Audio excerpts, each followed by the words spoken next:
My best friend have never felt the insides of a woman, so I decided to help him out.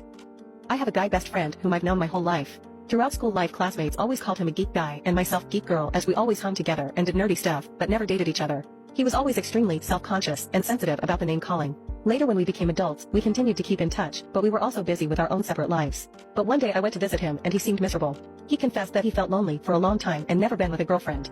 I was like, what about me? He replied, you're different. I'm like, how? Then he said, I've never held a girl. So I held his hand. I've never felt a girl's lips. So I kissed his cheek. I've never seen a girl. I'm like, that's not true.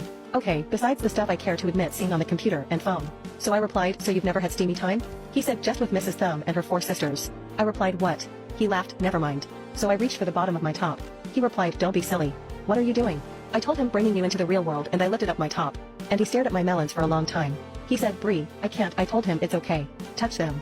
I promised they won't explode on you. I felt his warm hands on my melons and kept kneading them.